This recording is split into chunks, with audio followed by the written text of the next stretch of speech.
Well, with SDSN, what we're trying to look at is the relationship between the Sustainable Development Goals, the SDGs, and climate change, and how these two interrelate, and also, more importantly, how young people can contribute to each case. The way we look at it, the SDGs and the climate change agenda are a transformative agenda. They're looking at completely transforming our societies, our economic system, and our political systems. So we're looking at this huge transformation, and yet we have no idea how we're going to deal with that. And I think young people are at the forefront of this movement. Why? Because they have the creativity to imagine new ways of going about it. They have the energy to bring this into the public and make this a part of the public agenda, which is what it should be. And thirdly, to look at the transformation in terms of a generational change. So these are all very important things that we're looking at, and we are here for COP21 because I think it's important for young people to be part of these conversations and being able to contribute. Not just have a voice, I mean, that's important. It's a moral right for young people to have a voice at these conferences, but also be able to really actually contribute to the discussions. Would you say that the other youth initiative here at COP21 are not efficient enough? I mean, what is different with youth division of SDSN? Well, no. It's not about that. What I'm saying is that here, what we want to do is work with other young people to be able to create a platform where we can bring ideas together and be able to contribute to discussions for solutions. So not just the advocacy part of it, but also be part of the solutions element. And I mean, no matter how we look at it, this is going to be an intergenerational approach. And at these important conferences, SDSN Youth and other young youth organizations which are doing fabulous work around the world need to be part of these conversations. And really, that's why we're here today.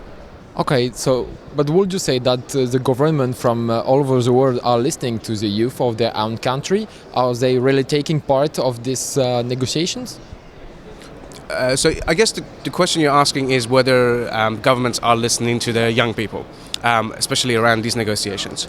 Well, I think to some degree, I think it could be a lot more, and it depends on governments. It's very difficult to just paint with the same brush whether every single government is doing it. Some governments are doing it more, some less.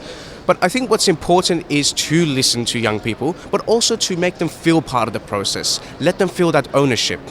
If we're going to sideline them, and if we are going to push them to the side, what's going to happen is that they're not going to have a purpose, and they're not going to feel like the agenda is their own.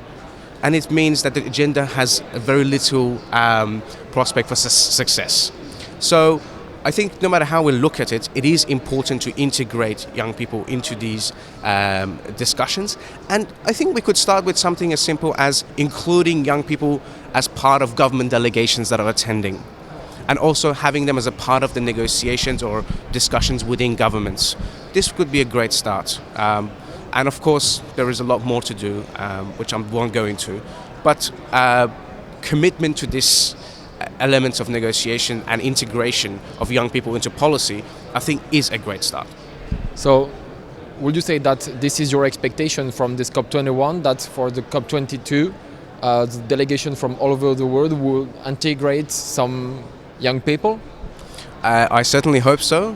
We will push for it. But I also think that in the lead up to the next COP, that young people can also act locally. It doesn't necessarily always have to be internationally at all these major conferences, but also locally. I think young people can do a lot of great work locally, and they do. And I think something that I want to do here now as part of my mission to COP21 is to identify these projects and tell the stories of young people to the world, and really demonstrate that they can really do great things at the local level if they're supported and if they are cooperated with. So basically, this is the real essence of COP, and this is the real positivity that remains with me when I go back to Australia.